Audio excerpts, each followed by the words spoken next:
Hello everyone! I thought I would give you all an update on where I am with King of Many Nations.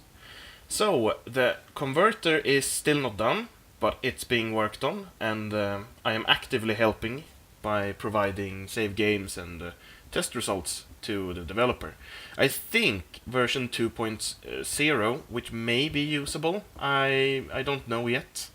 It all depends on if it converts stuff like upper house and things like that, because I really don't want to set that manually. I wouldn't really know where to start. I am hoping that there will be a version soon that we can use. But for now, I just got a burst of inspiration and started editing the map in preparation. So, I'll show you some of the changes, and let's just jump into the game here.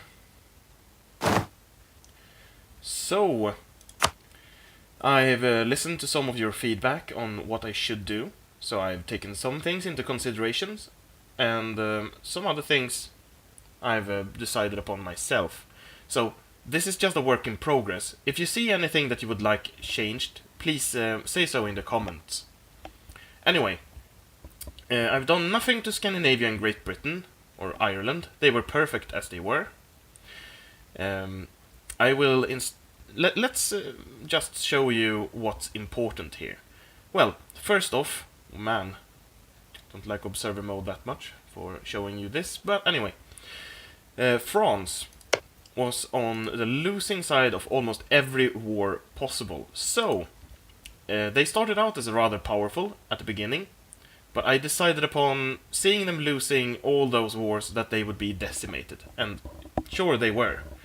They were in a losing war, and almost everyone had cores on all of their territory. So I decided that let's not hand them a bone, let's decimate them. France has lost most of its territory to Aquitaine during the years between EU4 and Victoria II. This is some just improvised history here to make everything logical.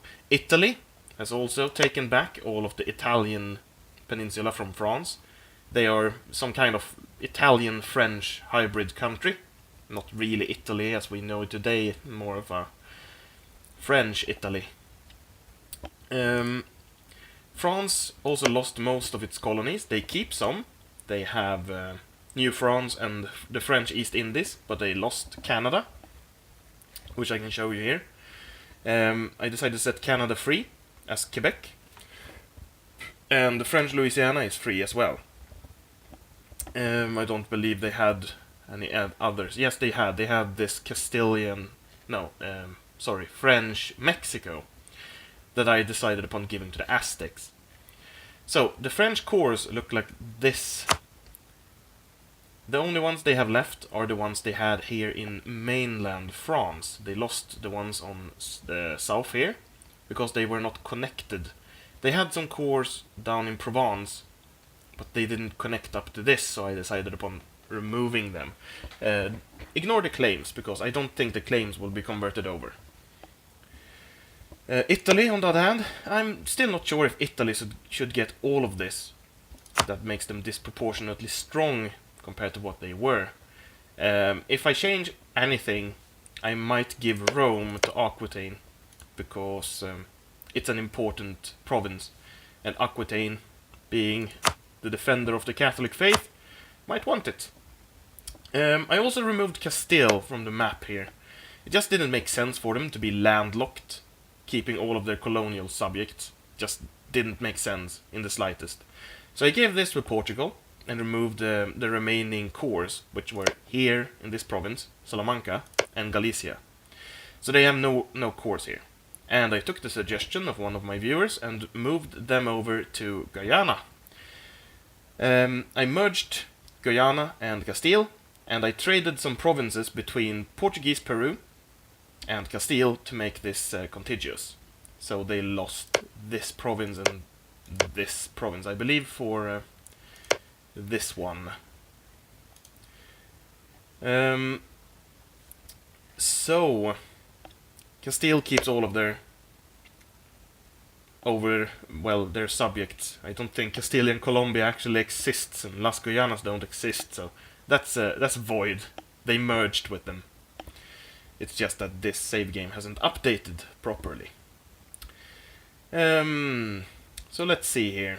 Yeah, Great Britain, speaking of France again, Great Britain here had converted all of this to English, but France still had cores, so I removed the cores. It didn't make sense for them to have them. Another fun thing I did here in Europe was on a suggestion. One suggestion was that Byzantium would take everything back to Bulgaria and leave Sicily. So what I did was, I thought they have fought for centuries. So they finally came to a truce. The Bulgarians would have this area from Byzantium, and I am kind of retconning this, so that Bulgaria is actually Bulgarian. I've not changed their culture yet, I will do that later on. But I moved all of the Bulgarian... There were a few Bulgarian cultured provinces here, along the coastline. So I moved them here, simulating some kind of mass exodus, something like that, because they just couldn't stand each other and always fought. So all the Bulgarians are now here, in these formerly Greek provinces, and in the formerly Bulgarian provinces there are now Greeks. So you can comment on that, please, if it doesn't make sense for you. Then I can revert the change and make Bulgaria just this little rump state here instead. This is quite self-evident that I have switched provinces between Lithuania, Hungary and Byzantium. I evened out the borders here for Hungary. It's a 1-to-1 province trade just to make the borders neat. So there's perhaps a slight gain for Hungary, but nothing major. Lithuania was winning a war against Byzantium quite heavily, so I decided upon giving them this. Also a suggestion by one of the viewers. So they have every province they had a claim on from Byzantium. Of course, Byzantium still keeps their cores. Byzantium has a lot of cores to regain. Let's see here. Greater Poland here. I gave them some cores. They have cores on all Czech provinces. All provinces with the culture Czech. Because they are, of course, the only Czech nation still around. I gave the Netherlands... The Netherlands were winning a war against Lotharingia. So I gave them their cores. And a few other claim provinces here. So that Lotharingia didn't have anything dislodged from their mainland over here in the east. I'm suspecting that Lotharingia and the Netherlands will still fight a lot. But at least the Netherlands are firmly in the #1 spot right now, without being absolutely immensely overpowering. I changed Armenia's cores around, so Armenia no longer has cores on Armenia. It just doesn't make sense for them to have cores on Armenia. They haven't had Armenia for I don't know how long. They had it for a while, but then they only had Armenia and the rest of their stuff were up here. So instead they have relinquished their cores on Armenia and are now permanently situated here.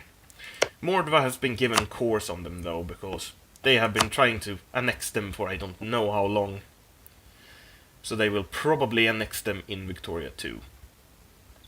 Quite quickly, I would add. I haven't done anything to Africa. Nothing at all. Nothing to the Arabian Caliphate either. I am thinking of adding Algerian cores all along North Africa here. You can tell me in the comments what you think of that. It's just, if Arabia loses a war, they have absolutely 0 nations they can release.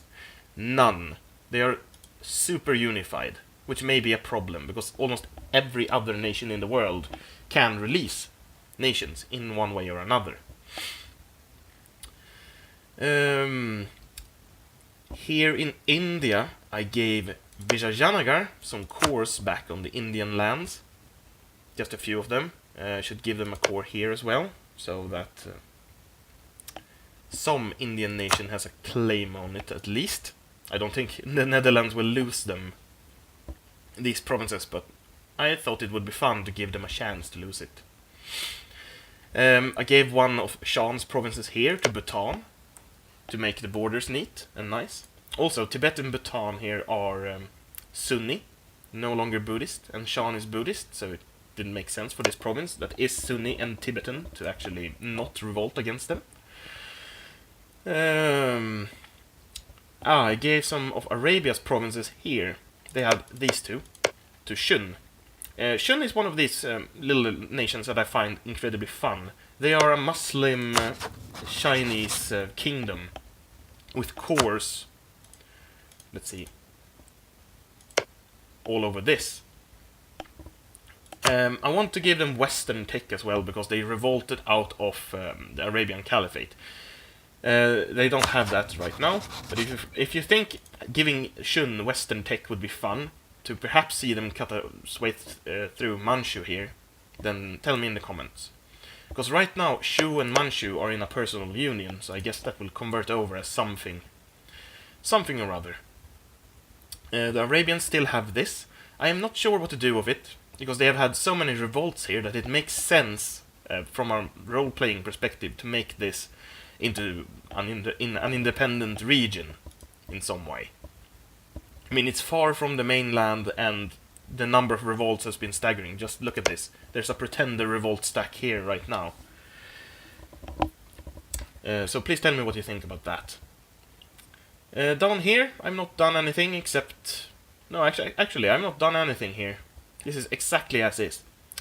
It might be interesting to know that Aceh here, Aceh and Brunei and Mashapahit, of all nations, are Western, while their surroundings are still Chinese. So it will be interesting to see what happens there. I've not done anything in South America except for Castile. I've given Haiti some cores on this area here, for obvious reasons. Just to make them fight someone. I was thinking of giving them mainland provinces as well, or not provinces, mainland cores, to make them fight all of these nations and perhaps unite some kind of United States of America-like nation. But I am not sure I want to do that yet. You can tell me in the comments if you think that would be awesome. I gave all of these French provinces here to Aquitaine. Aquitaine basically almost annexed France in the years between EU4 and Victoria II, as I said before. Oh, yes, I fixed the Aztecs a bit. The Aztecs had 2 eastern ports, but no connection to their mainland. This was Aztec, this was French, this was Portuguese, and this was Aztec. So what I did was, I made this into an Aztec province from the Portuguese province here, Portuguese Mexico, and I made the Aztecs kind of, they attacked and annexed the free French Mexico after the French were dismantled. So, have I done anything else? Let's see here, so I don't forget anything.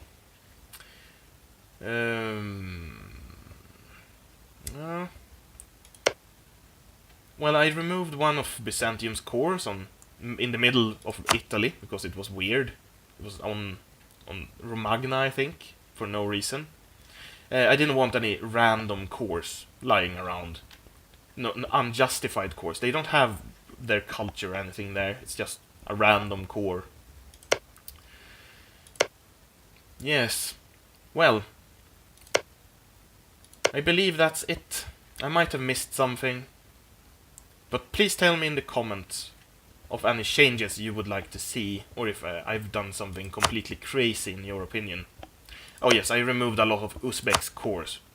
Uzbek now has only claims on this area. They used to have random claims on like this province, that province, a few provinces here, and if they would get the cores back in a peace deal, it would look absolutely shit. So I just said no and removed the cores. But I tried to keep everything 1-to-1, and one of my viewers suggested giving some of Byzantium's provinces here to Mordva. as Byzantium would need to economically recover from being attacked by Lithuania and losing a lot of land. I'm not sure of this because Mordva, even though they seem to be really big and powerful and rich, they actually aren't. They don't have much money. But they were winning a war against Byzantium. So perhaps some kind of border state would be created here from all of these provinces. Some borderland nation of some kind, perhaps a Derbent or an Alania or something. Please tell me what you think of that idea, and in that case, if you like it, what kind of nation should be here and how big it should be. Right now, I think, this is just what I believe, but I believe that Byzantium will be the biggest power in Victoria 2. The reason is because they have lots of prime territory here. I may be wrong, but seeing as their land is so rich, and they have almost every resource they need, like lots of coal and stuff, so they can build industry very fast. The Netherlands will be the strongest ones in the beginning, but then Byzantium will probably take over. So neutering Byzantium now might be a good idea, especially seeing as they can take back so many cores from their enemies. If they take all of these cores back in various wars, they will definitely be the #1 power. So anyway, please tell me what you think in the comments, and I'll keep you updated on how the conversion process is going. Thank you for watching.